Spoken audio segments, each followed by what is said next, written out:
Mi hijo me dejó completamente solo en la víspera de Año Nuevo.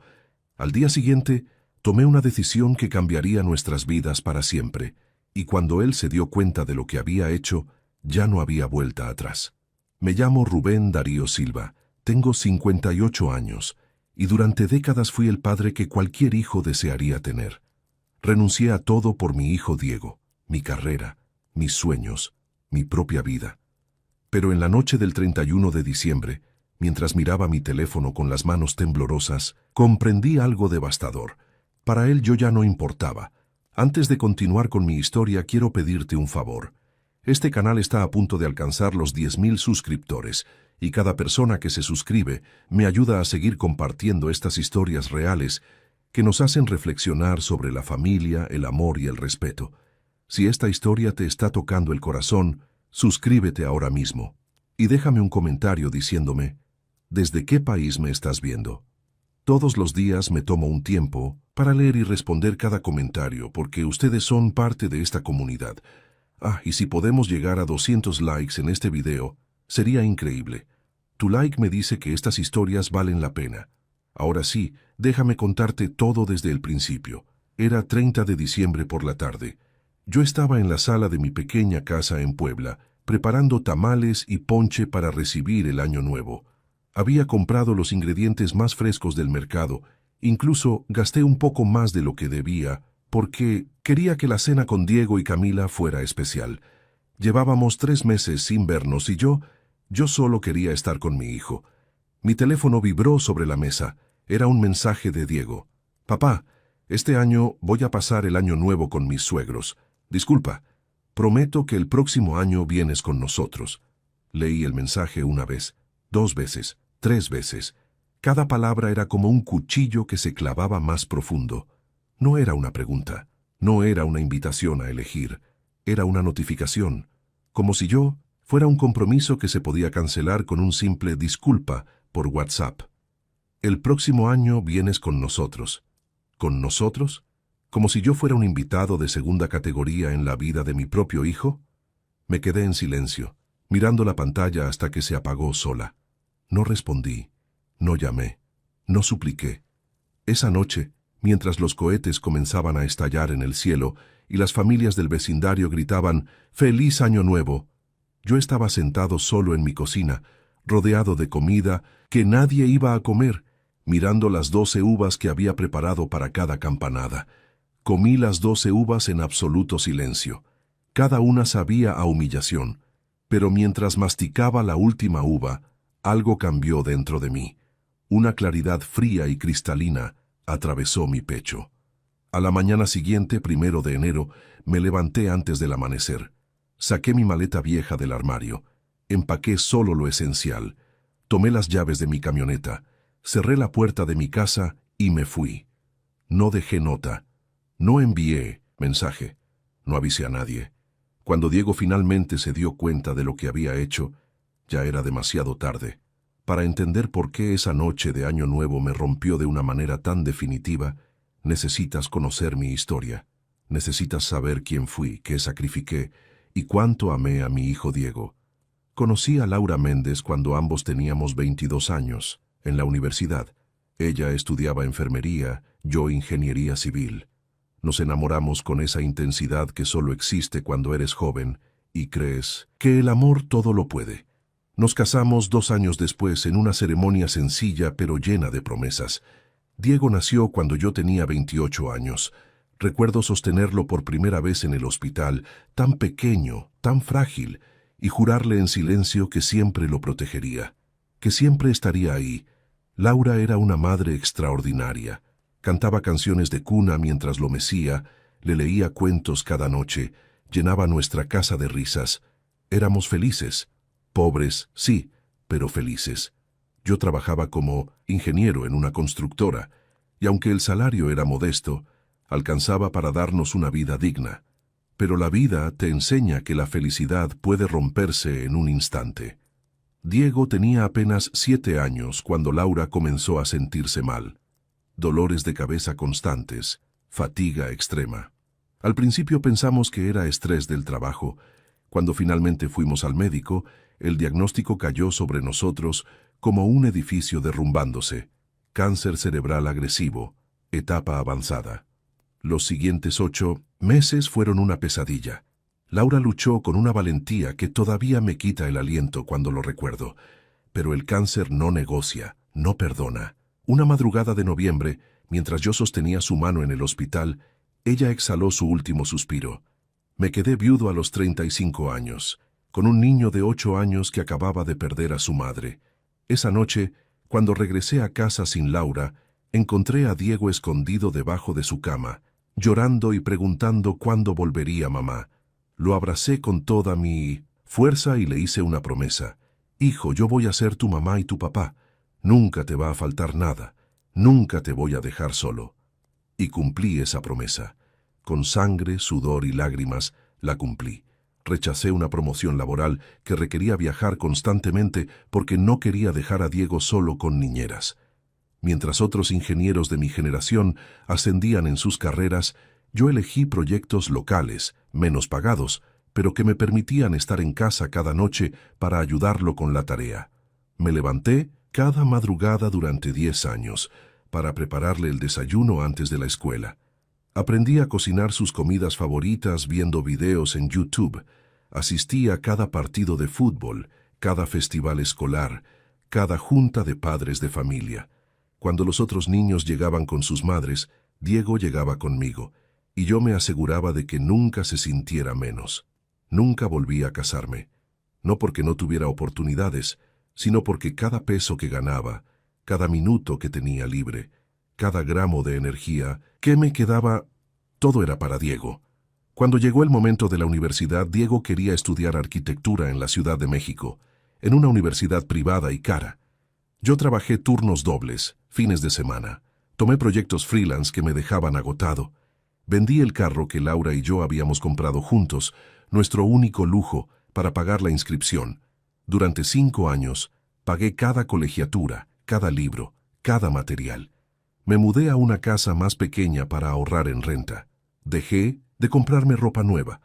Mis zapatos tenían agujeros en las suelas, pero los zapatos de Diego eran nuevos. ¿Y sabes qué? No me arrepentía de nada. Porque cuando Diego se graduó con honores, cuando subió a ese estrado a recibir su título, cuando me abrazó y me dijo, «Gracias, papá, nada de esto hubiera sido posible sin ti», sentí que todo el sacrificio había valido la pena. Ese fue el Diego que yo crié, el joven noble, agradecido, de buen corazón, que entendía el valor del esfuerzo y el amor. Pero entonces apareció Camila Cruz en su vida. Diego la conoció en su primer trabajo como arquitecto, en un despacho importante de la Ciudad de México. Camila era la hija del dueño de una cadena de ferreterías, familia con dinero, contactos, influencias. Desde el principio vi algo en sus ojos que me inquietó, una manera de mirarme como si yo fuera inferior. Pero Diego estaba enamorado, y yo quería su felicidad por encima de todo. Se casaron 2 años después de conocerse, en una boda, ostentosa, organizada y pagada completamente por la familia Cruz. Yo no pude aportar mucho económicamente, pero di lo que pude, mi bendición, mi presencia y mi corazón lleno de esperanza de que mi hijo sería feliz. Durante la boda, el padre de Camila, Javier Cruz, un hombre corpulento de 60 años con traje carísimo, apenas me dirigió la palabra. Cuando me presenté como el padre del novio, me dio un apretón de manos frío y murmuró, «Ah, sí, el ingeniero». El tono decía más que las palabras. «Tú no, eres de nuestro nivel».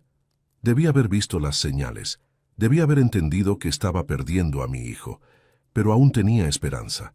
Aún creía que el amor que habíamos construido durante 30 años era más fuerte que cualquier influencia externa. Estaba equivocado. Los primeros 6 meses después de la boda fueron normales. Diego me visitaba cada 2 semanas.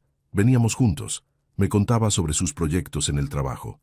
Camila venía con él, aunque siempre parecía distraída, revisando su teléfono, con prisa por irse. Pero poco a poco, las visitas se volvieron más espaciadas. Primero fue una vez al mes, luego cada 2 meses. Las llamadas telefónicas, que antes eran semanales, se convirtieron en mensajes esporádicos de «¿Cómo estás, papá?», sin verdadero interés en la respuesta. Cuando yo preguntaba si podía visitarlos en la Ciudad de México, Siempre había excusas. Esta semana está complicada, papá. Camila tiene un evento familiar. Mejor otro día. Estamos muy ocupados con el trabajo. Primera vez que sentí la punzada real del rechazo fue en el cumpleaños número 30 de Diego. Me enteré por Facebook que habían organizado una gran fiesta. Había fotos, globos dorados, mesa de postres elegante, amigos vestidos formalmente, la familia Cruz al completo posando con Diego y Camila. Yo no había sido invitado. Llamé a Diego esa noche con la voz temblorosa. Hijo, vi las fotos de tu cumpleaños. Se veía muy bonito. Hubo un silencio incómodo. Ah, sí, papá. Es que fue algo organizado por la familia de Camila muy de último momento. No quería molestarte para que viajaras hasta acá.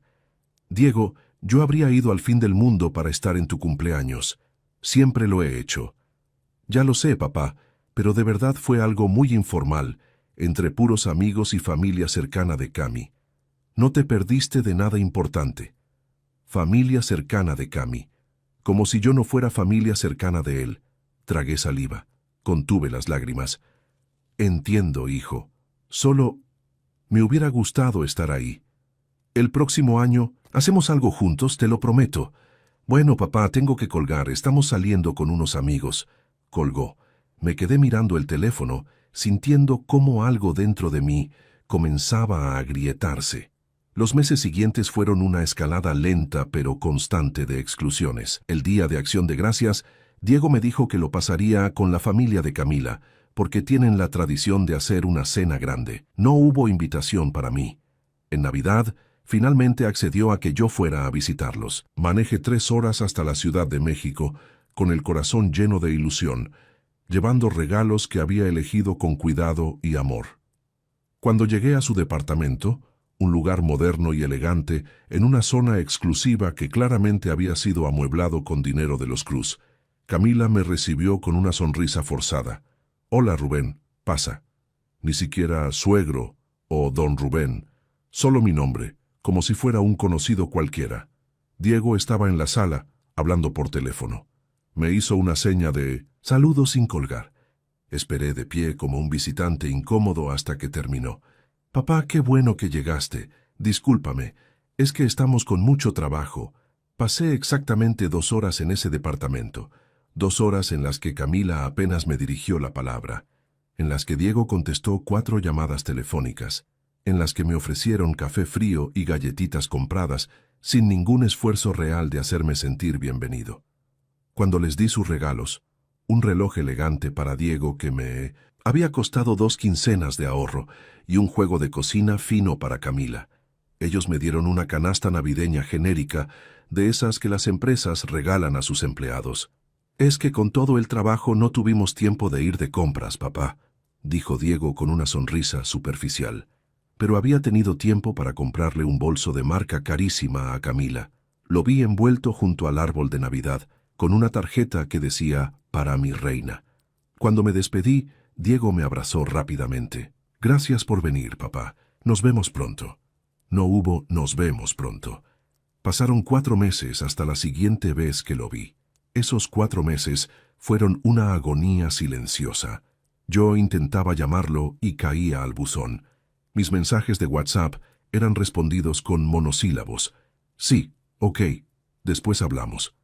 Me di cuenta con una claridad dolorosa de que mi hijo me estaba alejando deliberadamente de su vida. Y lo peor era que yo no entendía por qué. ¿Qué había hecho mal? ¿Cómo había pasado de ser su héroe a ser un estorbo? Una tarde de abril, desesperado, decidí hacer el viaje sin avisar. Pensé, si llego de sorpresa, tendrá que recibirme. Toqué el timbre de su departamento. Camila abrió la puerta y su rostro se transformó en una máscara de molestia mal disimulada. «Rubén, no sabíamos que venías. Quería darles una sorpresa. ¿Está Diego?» «Está trabajando. No va a llegar hasta la noche». «Puedo esperarlo». Hubo un silencio tenso. «En realidad, hoy tenemos compromisos. Mejor llama. Antes la próxima vez». Y cerró la puerta. Me quedé ahí parado en el pasillo sintiendo cómo las lágrimas amenazaban con salir. Caminé de vuelta a mi camioneta como un hombre derrotado. Esa noche, Diego me mandó un mensaje. «Papá, Camila me contó que viniste sin avisar. No puedes hacer eso.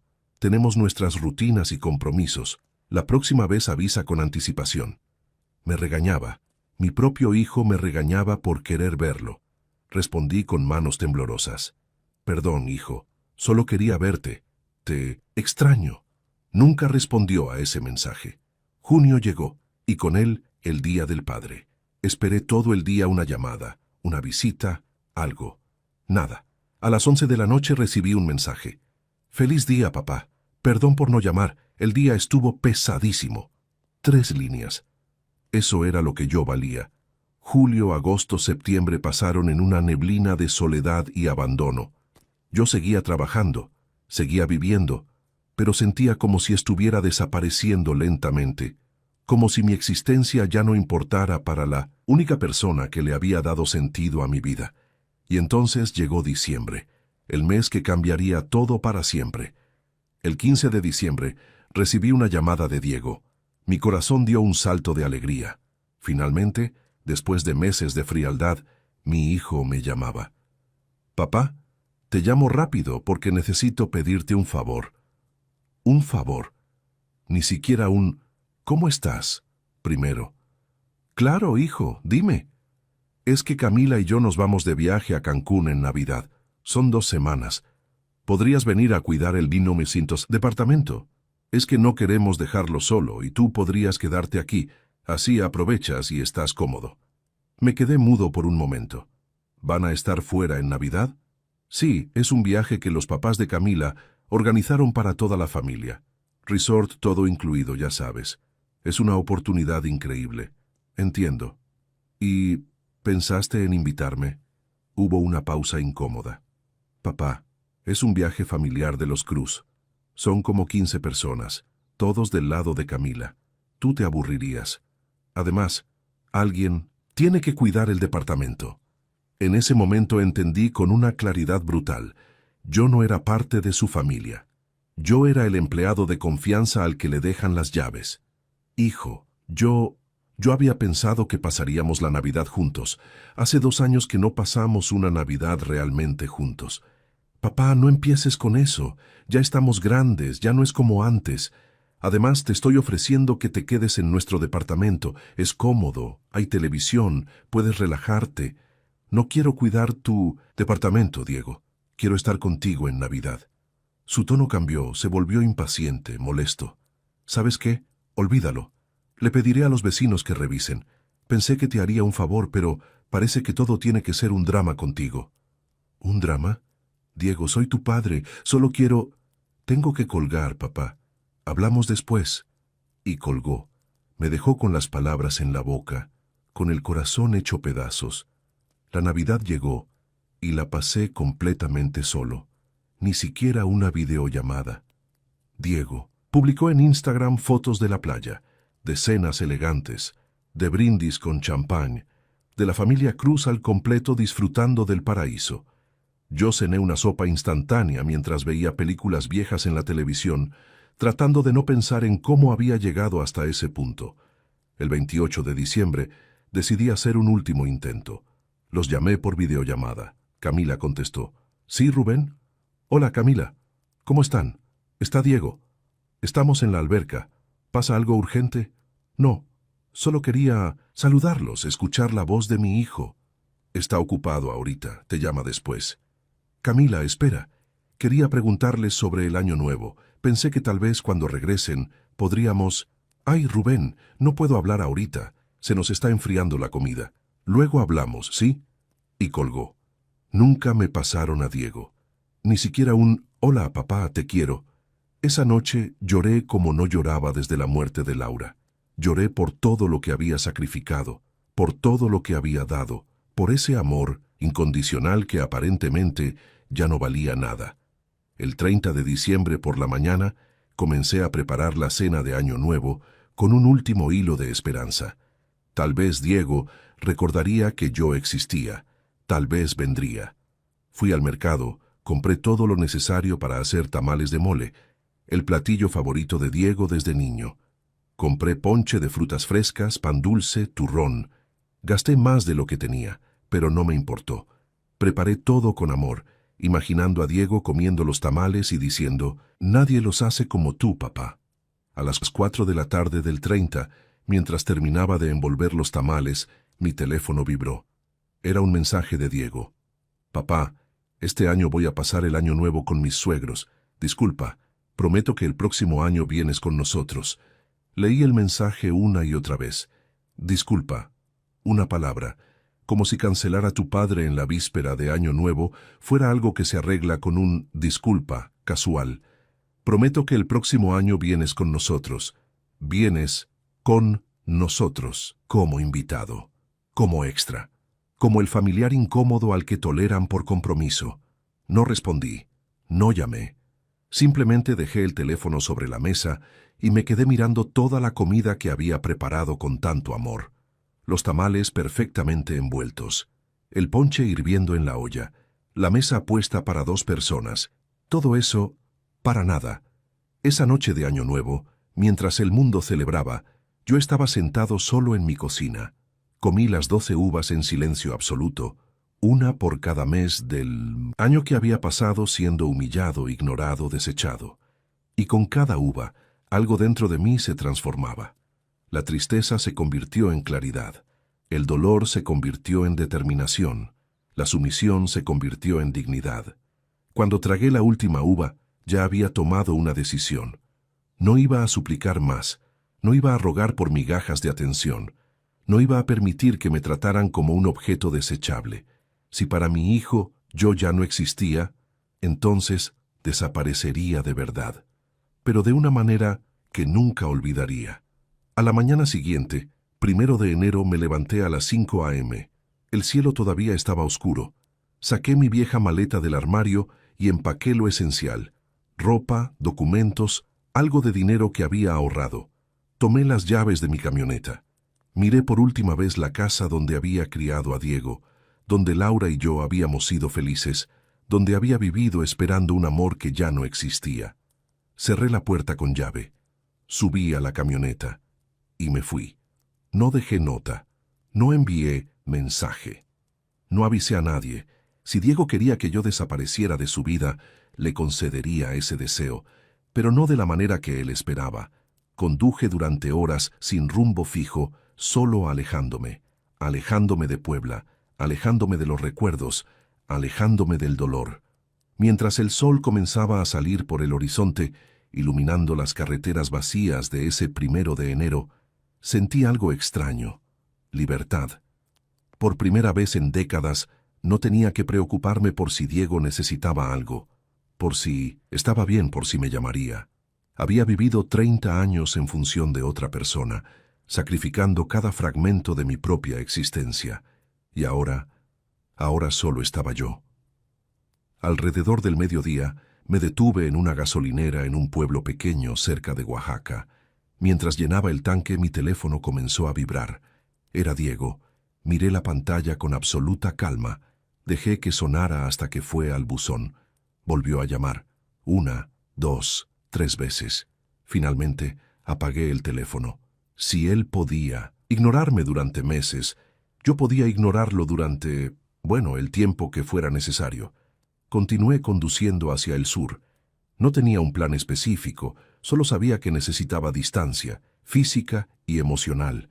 Necesitaba pensar, procesar, decidir qué hacer con el resto de mi vida. Porque a los 58 años me di cuenta de algo fundamental. Todavía tenía vida por delante. Todavía podía ser algo más que el padre olvidado de Diego. Llegué a Puerto Escondido al atardecer del 2 de enero. El océano Pacífico se extendía frente a mí, inmenso y liberador. Renté una cabaña modesta cerca de la playa, pagando por una semana. Esa primera noche en Oaxaca, me senté en la arena mirando las olas, y por primera vez en años, respiré profundamente sin sentir esa opresión constante en el pecho. Encendí mi teléfono, solo para revisar qué había pasado. Tenía 47 llamadas perdidas de Diego, 23 mensajes de WhatsApp. Comencé a leerlos con una mezcla de curiosidad y satisfacción. Diego, 1 de enero, 11:30. Chamasuta papá, ¿dónde estás? Te estoy llamando. Diego, 1 de enero, 1 p.m. Papá, llámame cuando veas esto, estoy preocupado. Diego, 1 de enero, 3:45 p.m. Papá, no es gracioso, ¿estás bien? Contesta, por favor. Diego, 1 de enero, 6:00 p.m. Vine a tu casa, está cerrada. Los vecinos no te han visto, ¿dónde estás? Diego, 1 de enero, 8:30 p.m. Papá, voy a llamar a la policía si no me contestas, me estás asustando. Diego, 2 de enero, 7:00 a.m. Reporté tu desaparición. ¿Qué está pasando? ¿Por qué te fuiste? Al menos dime que estás bien. Leí cada mensaje sintiendo una mezcla extraña de emociones. Parte de mí sentía una oscura satisfacción.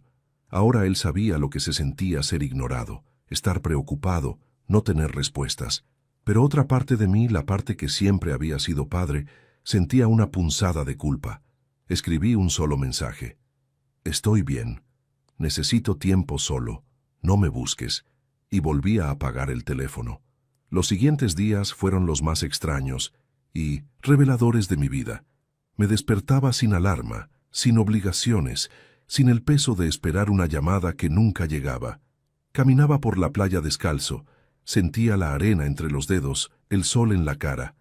Comía en restaurantes locales, hablaba con pescadores, con otros viajeros. Una tarde, en un pequeño café frente al mar, conocí a un hombre llamado Esteban. Tenía unos 65 años, cabello completamente blanco, piel curtida por el sol. Nos pusimos a conversar y de alguna manera terminé contándole todo. La muerte de Laura, los sacrificios por Diego, el abandono, mi escape. Esteban me escuchó en silencio, asintiendo ocasionalmente. Cuando terminé, tomó un sorbo de su café y dijo algo que me cambió la perspectiva. Rubén, ¿sabes cuál es el problema de los padres que sacrifican todo por sus hijos? Que les enseñan que el amor no tiene costo, que pueden tomar y tomar sin dar nada a cambio. Tu hijo no te valora porque nunca le enseñaste que tenías valor más allá de lo que podías darle. Sus palabras me golpearon como un puñetazo. Tenía razón. Yo había sido tan obsesivo en darle todo a Diego, en ser el padre perfecto, que nunca le había enseñado a valorarme como persona, solo como proveedor, como herramienta. ¿Y qué hago ahora?, pregunté con voz ronca. Ahora te encuentras a ti mismo y decides si ese hijo merece volver a estar en tu vida y bajo qué términos. Esa noche, caminando por la playa bajo las estrellas, comencé a tomar decisiones reales. Primero, no volvería a suplicar por amor, nunca más. Segundo, reconstruiría mi vida con o sin Diego. Tercero, si Diego quería volver a ser parte de mi vida, tendría que ganárselo, como yo me lo había ganado durante 30 años. Al cuarto día, en Puerto Escondido, encendí mi teléfono nuevamente. Esta vez había más de 80 mensajes, pero ahora también había mensajes de Camila. Camila, 3 de enero. Rubén, Diego está desesperado. Por favor, al menos dile que estás vivo. Esto ya es demasiado. Interesante. Ahora era cuando demasiado. Yo desaparecía. Pero cuando ellos me ignoraban por meses, eso estaba perfectamente bien. También había mensajes de números desconocidos. Aparentemente Diego había contactado a viejos amigos míos, a antiguos compañeros de trabajo, buscándome desesperadamente. El mensaje más reciente era de esa misma mañana. Diego, 4 de enero, 8:00 a.m. Papá, por favor, necesito hablar contigo. Entiendo que estás enojado. Tienes razón en estarlo. Solo, por favor, dame la oportunidad de explicarte, de hablar, de arreglar esto. Te amo. Siempre te he amado. Cometí errores horribles. Por favor, vuelve. Leí ese mensaje varias veces. Te amo. Siempre te he amado. ¿De verdad? ¿Dónde estaba ese amor en los últimos 2 años? ¿Dónde estaba cuando me dejó solo en Navidad? Cuando me excluyó de su vida sistemáticamente. Pero había algo en ese mensaje que era diferente. Había vulnerabilidad.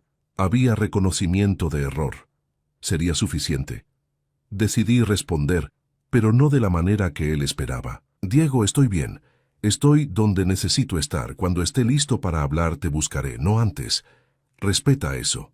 Su respuesta llegó en segundos. ¿Dónde estás? Voy para allá. Necesito verte. No, esto no funciona así. Ya no. Papá, por favor. Bloqueé temporalmente su número. Sonó cruel, lo sé.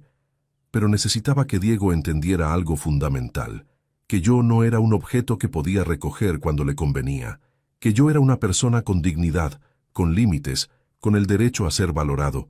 Pasé 2 semanas completas en Puerto Escondido. En ese tiempo algo extraordinario sucedió. Comencé a recordar quién era Rubén Darío Silva, más allá de ser padre. Retomé contacto con un antiguo colega ingeniero que tenía un proyecto en Oaxaca. Me ofreció trabajo freelance, diseñando sistemas de irrigación para comunidades rurales. Acepté. Comencé a hacer ejercicio por las mañanas, corriendo por la playa. Leí libros que había postergado por años.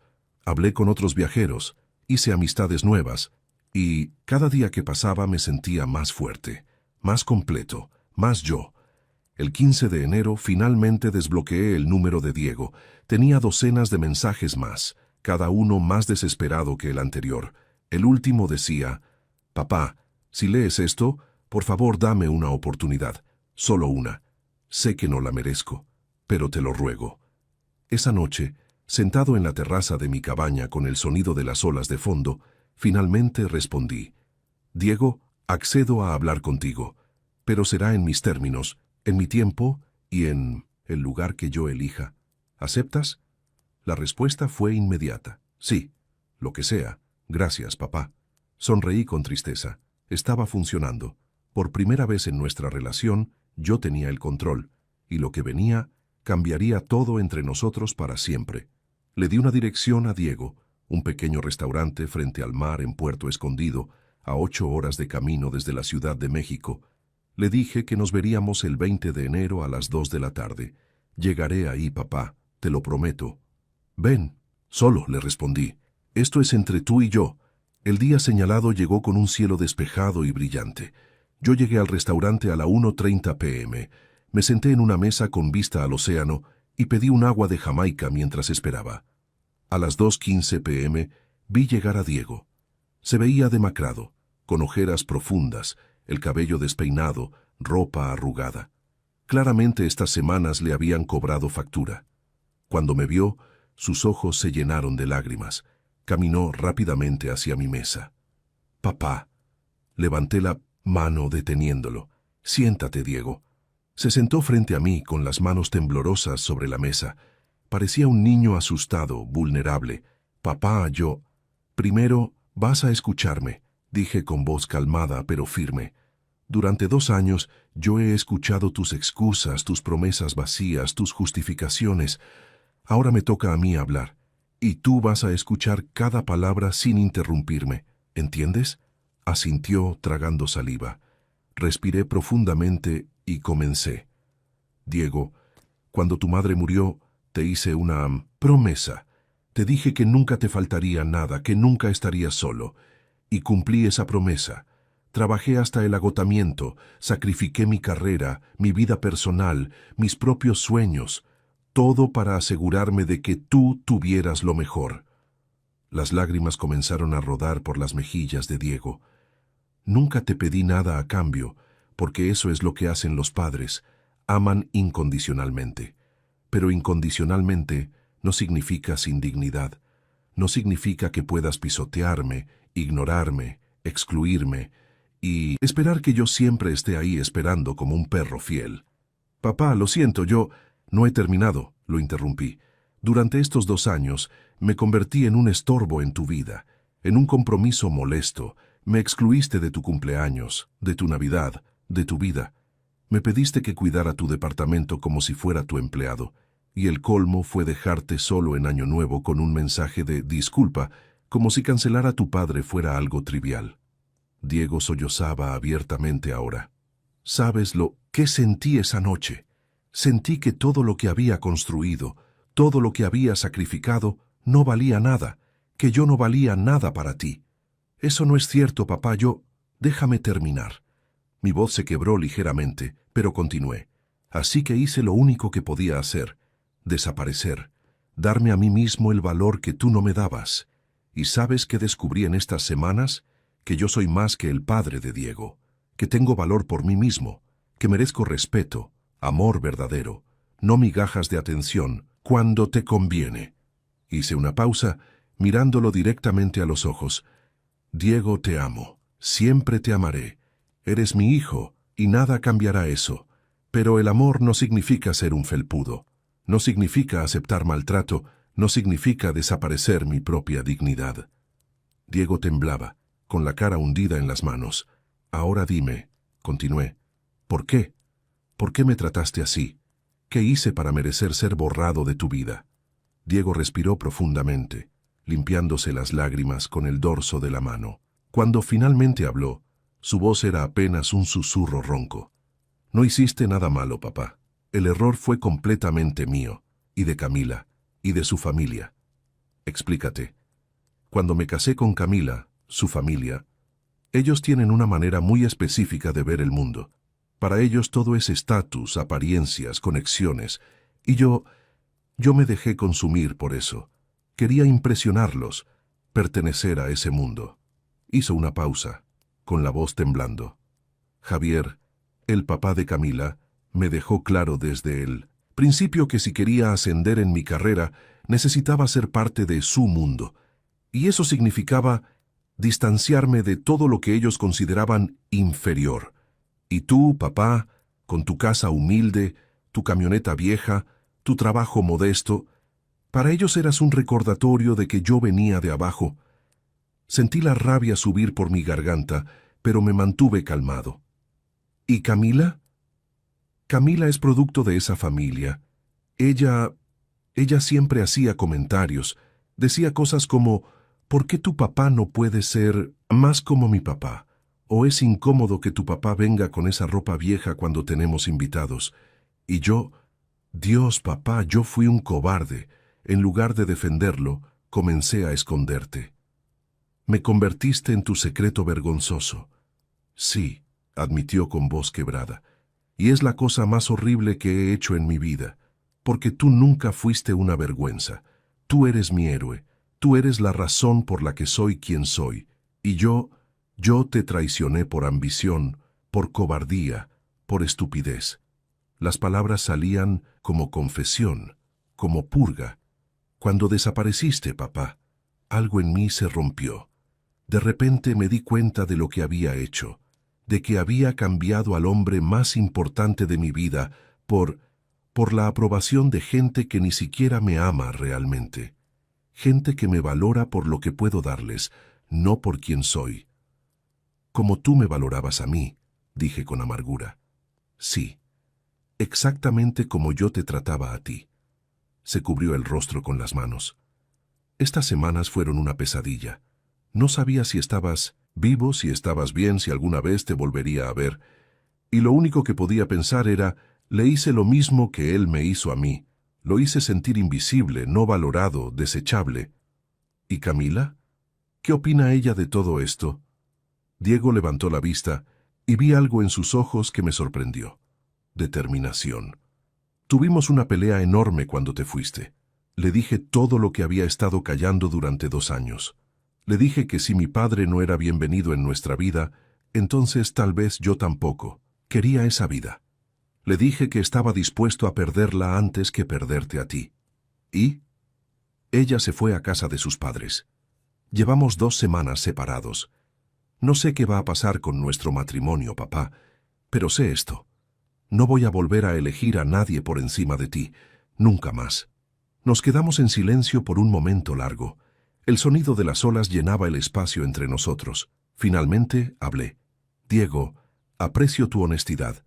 Aprecio que finalmente hayas abierto los ojos. Pero las palabras son fáciles. Lo que necesito ver son acciones. Cambio real. Porque no puedo volver a pasar por lo que pasé estos 2 años. No lo merezco. Lo sé, papá, lo sé, y voy a demostrártelo. Con tiempo, con paciencia, voy a recuperar tu confianza. No importa cuánto me tarde. Asentí lentamente. Hay algo más que necesitas saber, dije. Estas semanas aquí me enseñaron algo, que yo también tengo una vida que vivir. Conseguí trabajo aquí en Oaxaca, estoy haciendo proyectos que me apasionan. No, voy a volver a Puebla a esperar tus llamadas. Voy a vivir mi vida con propósito, con dignidad. Me alegra, papá. De verdad, te mereces ser feliz. Si quieres ser parte de mi vida nuevamente, serás bienvenido, pero bajo términos diferentes. No más excusas, no más exclusiones, no más ser tratado como ciudadano de segunda clase. ¿Está claro? Completamente claro. Diego extendió su mano sobre la mesa. ¿Podemos empezar de nuevo? ¿Puedo ganarte de vuelta? Miré su mano extendida. Vi al niño de 1908 años llorando bajo la cama después de perder a su madre. Vi al joven graduándose con honores gracias a mis sacrificios, pero también vi al hombre que me había lastimado profundamente.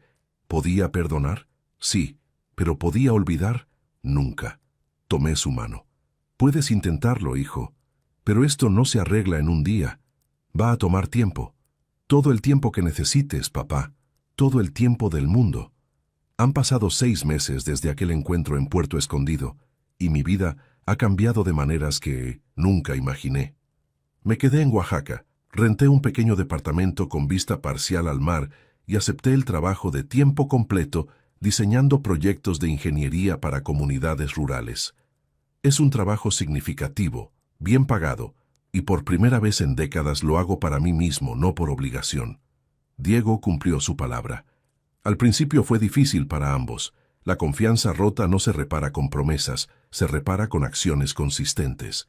Comenzó a visitarme cada 2 semanas, manejando las 8 horas desde Ciudad de México sin quejarse.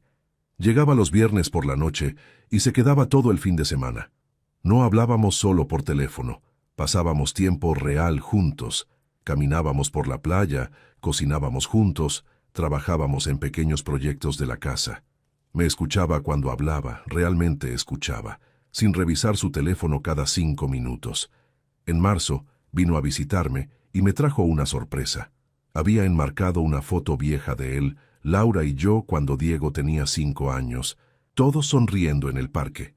La colgó en mi sala con sus propias manos, para que nunca olvides que eres el centro de mi historia, papá, siempre lo has sido. Ese día lloré. Fueron lágrimas de sanación. En cuanto a Camila, las cosas tomaron un rumbo que, honestamente, me sorprendió. Después de nuestra separación temporal, ella y Diego tuvieron conversaciones largas y difíciles sobre sus valores, sus prioridades, sobre qué tipo de familia querían construir. En abril, Camila vino conmigo. Sin Diego, solo ella. Llegó a mi puerta con los ojos rojos, nerviosa. «Don Rubén, necesito hablar con usted». La invité a pasar. Nos sentamos en la terraza. «Quiero pedirle perdón», comenzó con voz temblorosa. «Usted no me conoce realmente, y las pocas veces que interactuamos yo fui horrible, fría, despectiva, y fue porque yo vengo de una familia donde el amor se mide por el dinero, por el estatus, por las apariencias.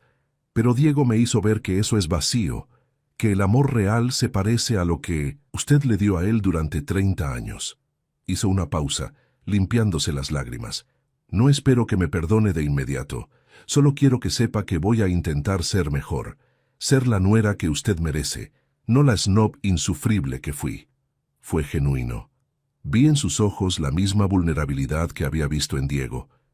«Camila», le dije suavemente, «todos cometemos errores. Lo importante es reconocerlos y crecer. Si estás dispuesta a intentarlo, yo también». Desde entonces, la relación ha mejorado, lentamente pero consistentemente. Ya no siento esa tensión cuando habla conmigo. De hecho, la semana pasada me llamó solo para preguntarme cómo estaba, sin ninguna agenda oculta. Es progreso, real y tangible. Diego también tomó decisiones importantes respecto a su trabajo y sus prioridades. Se alejó del despacho donde los Cruz tenían influencia y abrió su propio pequeño estudio de arquitectura. Gana menos dinero, pero es más feliz, más auténtico. Estoy construyendo algo que es mío, papá, como tú lo hiciste. La relación con los Cruz es tensa, pero Diego ya no busca su aprobación obsesivamente. Estableció límites claros. Mi padre es importante para mí. Si no pueden respetarlo, entonces tendremos una relación distante. Javier Cruz no lo tomó bien, pero eventualmente aceptó la realidad. En cuanto a mí, Descubrí algo maravilloso en estos meses, que la vida después de los 58 años puede ser extraordinaria. Hice nuevos amigos, me uní a un grupo de corredores matutinos, incluso salí en 1900 algunas citas con una mujer encantadora llamada Patricia que conocí en un evento comunitario. Nada serio todavía, pero es agradable sentirse visto, valorado, deseado. Descubrí que puedo ser feliz independientemente de si Diego está en mi vida o no. Y paradójicamente, esa independencia hizo nuestra relación más saludable. Hoy, mientras escribo esto desde mi terraza mirando el atardecer sobre el Pacífico, reflexiono sobre todo lo que pasó. ¿Valió la pena desaparecer? Absolutamente. Porque a veces, la única manera de enseñarle a alguien tu valor es retirarlo completamente. La única manera de cambiar una dinámica tóxica es romperla por completo y reconstruirla desde cero. Si estás pasando por algo similar, si sientes que estás dando todo y recibiendo migajas, si sientes que tu amor es dado por sentado, quiero que sepas esto. Tienes derecho a la dignidad, tienes derecho a ser valorado y tienes derecho a alejarte de cualquier relación, incluso familiar, que te haga sentir menos que humano. El amor verdadero no es sumisión, es respeto mutuo, valoración mutua, esfuerzo mutuo. Diego lo aprendió, yo lo aprendí. Y nuestra relación ahora, aunque imperfecta, es infinitamente más sana que antes. A todos los que me están viendo, si llegamos a los 10,000 suscriptores y 200 likes, será gracias a ustedes que estas historias llegan a más personas que necesitan escucharlas. Gracias por acompañarme en este viaje, y recuerden, nunca es tarde para exigir el respeto que merecen. Nunca.